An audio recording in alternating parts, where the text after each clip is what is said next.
All right, ready people? Lights, camera, action. Y'all, I'm Amelia, and I'm gonna let you all into a little secret. My entire personality is liking books. Moment of silence, I know. Wild admission. So 10 different, both hands, duh. Here are 10 different books for 10 different types of love. Let's get into it. All right, up here we have Bone Crier's Moon. I have the sequel right now because I couldn't find the first one. A lot of chaos in book world for me right now. So Bone Crier's Moon, and the type of love this is for, has a really strong sisterly / friendship love subplot, and then it has a very classic enemies to lovers in terms of the book revolves around the I have to kill you and like soulmate love, where it's like officially like the universe's like little like verified mark next to the soulmate thing. And the summary of the book, I'm gonna give you a really quick once over.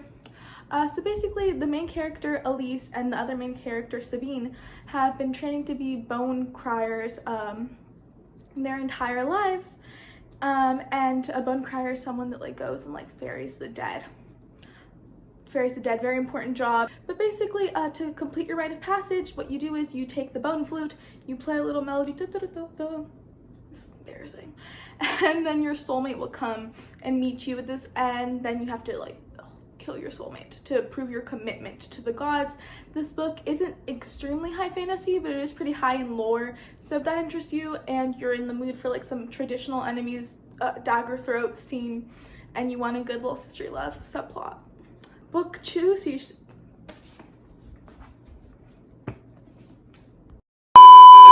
my second book is You, and the type of romance, type of love in this book is definitely obsession disguised as love. It follows Joe Goldberg, who works in a bookstore, and his obsession with an aspiring author named Guinevere Beck, who commonly goes by just her last name Beck, and my name was Guinevere. I do the same. She is definitely like, she falls for him. She goes through so much with him because of that. If you've seen the Netflix show, I know there's a very popular Netflix series that I also enjoyed based on this book that doesn't follow the plot exactly. So if you feel like you've seen the show and now you're like, if I read it, it'll be kind of pointless, it doesn't follow the plot exactly. There's a little bit more there, I don't know, a little more spice, a little more energy, a little bit more da-da-da. Book number 3 is Caraval. It is definitely the type of like softer enemies to lovers, which I personally enjoy a lot. And enemies to lovers, it's based more like a kind of teasing dislike, like a disgruntled dislike, not like a I hate you, I need you dead, rah. More like a you're so annoying, talk to me one more time, and we're about to take my earrings out just because you're annoying type of book. And then it goes from not true enemies to resentful allies to lovers, and the summary is that this book follows Scarlet Draguda, something like that. I'm really bad at pronouncing the names in books, and how she is engaged to this man she's never met, and she's very excited to be because she's going to get away from her father, away from the island her and her sister live on. And there's a lot of sisterly love in this book as well, like a lot of like familial love, and basically every single year Scarlet has written, not every single, but she's written for a long time about wanting to see the show Caraval that appears on like a magical island once a year that got canceled after a woman died. And then of course, like a month before her engagement, she gets a letter back saying come. And when she gets there, her sister becomes like the game. Like to find her sister, you win the game, which is what everyone wants to do at Caraval. And so now everyone's looking for her sister, and she has no choice but to kind of team up with the guy that brought her there. And then there's like a big plot twist towards the end that I definitely did not see coming. Renegades! I definitely know this one has some, I feel like more people know about it because Marissa Meyer. I love Marissa Meyer, so I totally get it. And this book follows Nova, who has been raised by the supervillains of her world ever since her parents' passing, because her uncle was like CEO supervillain and he took her in, and then he also passed, and she kind of became like a community child baby, so she's like supervillain since day one agenda. And she, because no one knows about her because she joined them so young and never officially, they decide that she's the perfect person to go undercover at the big agency of superheroes of this world called the Renegades, hence the book's title. And while she's there and undercover, she begins to befriend, I don't know why I could not say his name, weird lapse. She goes to befriend Adrian. And the more time she spends with Adrian, she like struggles to like a little bit of internal conflict, you know, not because she no longer believes in her cause, because what I really like what this book does is it kind of shows the corruption on both sides, both the heroes and the villains. No one is like, no company, no like organization is truly completely good. They do a good job. Marissa Meyer does a good job of showcasing that. So you kind of get where she's coming from, and you definitely understand why she hates them personally. They get into her backstory, not going to spoil it, but they get into her backstory. So while she does still believe in what she's doing, she's very conflicted because of budding feelings for Adrian. Betrayed me. Cue Olivia Rodrigo moment. Definitely a book if you're in the mood for like a book that you know that's coming. The Cruel Prince is my 5th book, I think. And let me just say, one of my top tier books, absolutely obsessed. Kind of a basic opinion. I know a lot of people on Book Talk at least liked it for a while.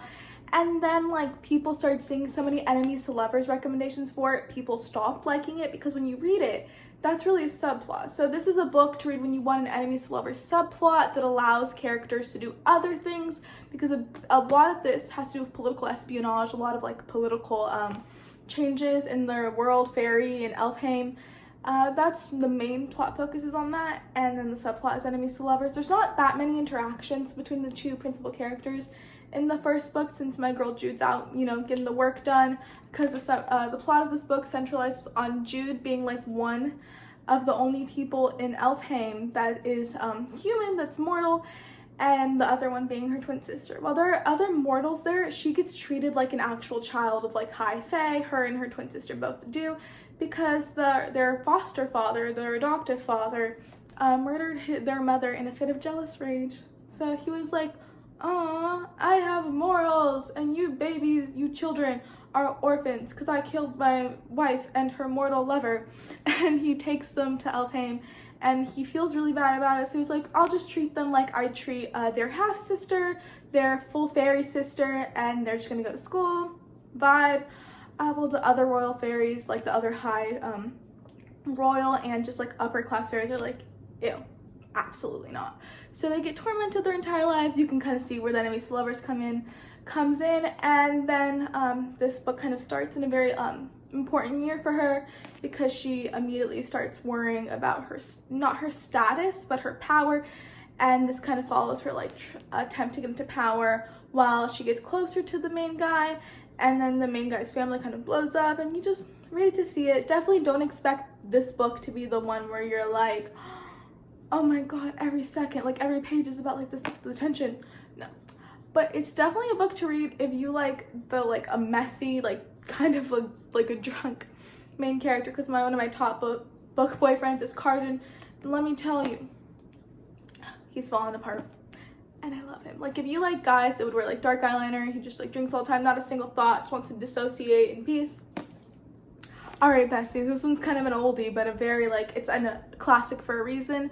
The Selection, definitely the type of book you read if you want that like middle school, you're in study hall and you're feeling boyfriend butterflies for the first time in your stomach vibes.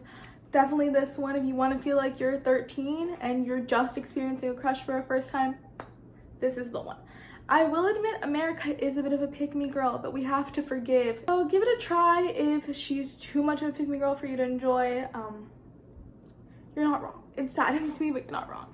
And it's getting a Netflix show soon. The author just posted that she read the script for the first time recently. So if you want to be like a read it before you see it type of person, definitely recommend pushing this up your TBR. Alright, so the plot centrals around America Singer, whose family is kind of middle poverty, like a little bit above the poverty line, and that is because the world is divided by like numbers, and that number is like your class, and like it limits what job dictates what jobs you can have. I'm stuttering so much, this is embarrassing. Dictates your career, who you can like, and if you marry, you take your man's status, which I was like, oh, but like yeah, that's how it works in that world. So like I think it's out of 7, and if you're like a 7 or like an 8, I think might be the lowest, you're like homeless, poverty. And then she's a 5, so those are like teachers and musicians. And then like if you're a 1, you're royalty. 2, like a guard or something like that, noble. I haven't read in a few years, forgive me. And so basically the prince, the 1, he is of age to get married. And when princes are of age to get married, they have a selection where any girl that's like born in this country can enter her name to be randomly drawn, handpicked, to be in this competition for the princess to pick a bride out of like all these girls that were drawn for each of the provinces. America is dating a guy at the time, so she really does not want to do it, but it's a secret boyfriend, so she doesn't have a good excuse to keep it from her mom. But then her mom kind of bribes her into it, and the boyfriend, who I personally do not like, is like, no, you need to do it because I'm supposed to provide for you as a man, and if I can't do that, I'm excited for this one. All right, so this is Red Queen by Victoria Aveyard. You can't really see it on this cover because this is the collector's edition. Ooh, all pretty. There's like pictures in it and stuff. I could do a whole other video on just like showing you this book and talking about the series because a lot to unpack there. So this book follows Mare, who is a red in a world that's divided by reds and silvers, and that is based on the color of your blood. Like literally people bleed silver and people like bleed red too. That's not cool, which is what this book's about. It's not cool to bleed red. So people that bleed silver, they're all royalty and nobles, and they have like powers, and that's why they think they're above the average red. And these reds, they're poor, they're impoverished, they're forced into war like against these like other lands. It becomes more relevant later in the series, and they do not have a good quality of life. And so Mare one day ends up working in the castle during the day of Queen's trial, which is when all of the silver princesses show how lethal they are, how cool their powers are, in hopes of marrying one of the two brothers who are princes. Now Mare is not there to compete, obviously, and then she accidentally discovers power, and upon looking her up, the royal family is like, oh, she's a red and she has power. And so they're like, we have to hide this because it's like weird. We don't want people getting like uprising ideas. And if we make the people think that you are silver blood that was adopted by a red family during like the war and you just went under the radar the entire time, they're gonna think that you'd make a good princess, and that would like quell any uprisings. So now she has to lie for her life, for the rest of her life. This is a good like kind of softish, more harsh than the other books recommended. Enemies to lovers, definitely not like a I want you dead enemies to lovers. It's more like a I hate you and everything you stand for enemies to lovers. It's a good book. If you want that, a lot of like later in the series, there's more angst in terms of love. Check it out. She is getting a series soon on Peacock, I'm pretty sure, and I'm very excited for that. And the script is being written by the author of the book, which I love. Too rare, happens too rarely. So yeah, check that one out. Also, has to go, I have to say, I do love Maven. Might be canceled for that people that have read it, but I do love Maven. I'm not saying I don't love Cal, just saying I love Maven. Also, this book does have a love triangle, but it's a little bit of a more difficult love triangle. Right, if you thought I was excited for the last one, this is one of my favorite books of all times, and that's really difficult, like really difficult for me to say. All right, so here she is, Shadow and Bone by Leigh Bardugo.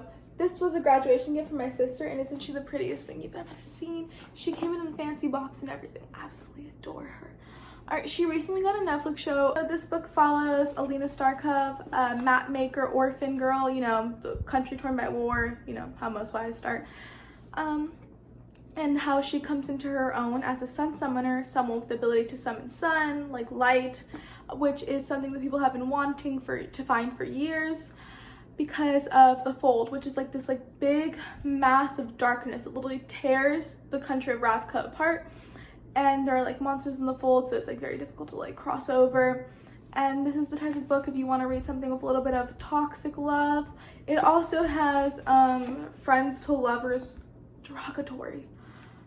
That I kind of don't like how this friends to lovers is set up, but I love the series so much, so I do forgive that. And in the show, they definitely made the friends to lovers much, much more appealing than they did in the book. You'll have to read it to like get the debate. So yeah, and the toxic love definitely comes, like, it's a lot of people have a love-hate relationship with it.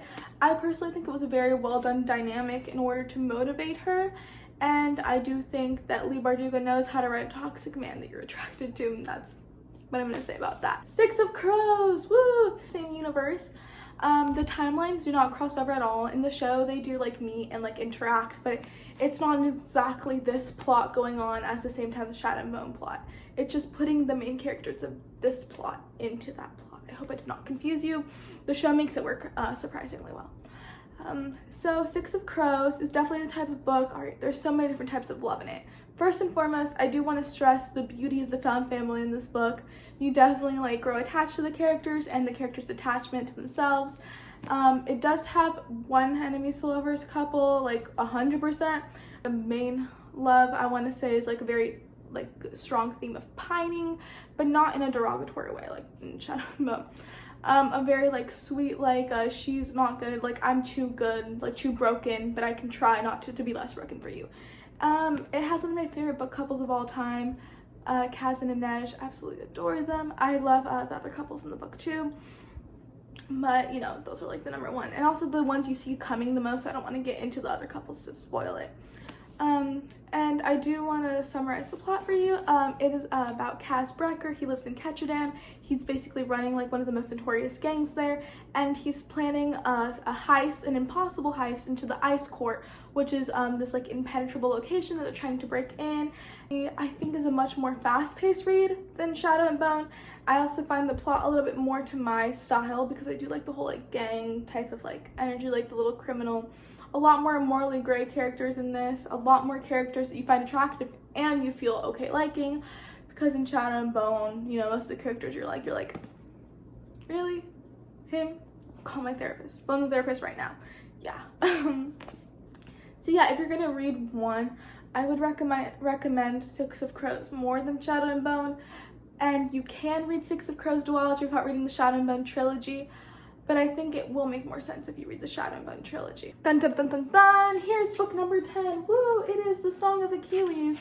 Extremely basic, I know. You probably, like, if you were on that side of TikTok, you probably read it a few months ago. But if you're looking for an excuse to be heard all over again and abandon your current TBR, this is it, besties. I absolutely adore the way this is written. It's definitely like a terrific like heart comfort book where you pick it up to read it when you're sad, even though you know it's going to make it worse because the writing is so comforting.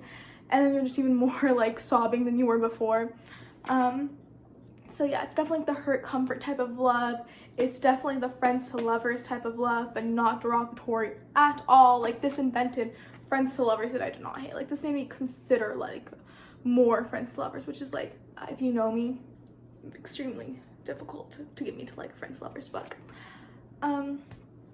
And so the book follows Patroclus, who is this like kind of wayward prince that gets kicked out of his castle, well, like home by his father, who's the king, obviously.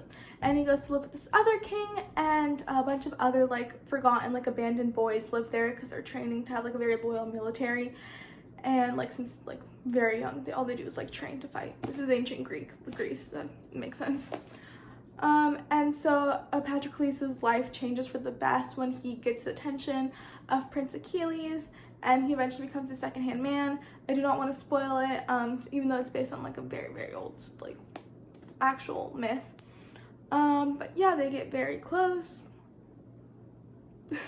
Yeah, it's very in a good way. In a good way, not that there's a bad way. Already getting canceled on my first YouTube video. Go me, go me. Anyways, definitely like check this out at least once. I'm begging you. Yeah. All right, so those were 10 books for 10 different types of love, mainstream, pretty mainstream edition. So also my first YouTube video, so the editing is horrendous, like terrible. I'm so sorry, like genuinely, I'm struggling. But if you like and subscribe, who knows, maybe you'll see me improve or get worse, because things can always get worse. Sorry, that makes me sound so negative. Things can also get better, so let's see. So yeah, that was the video, girlies. If you want to like and subscribe, link in bio.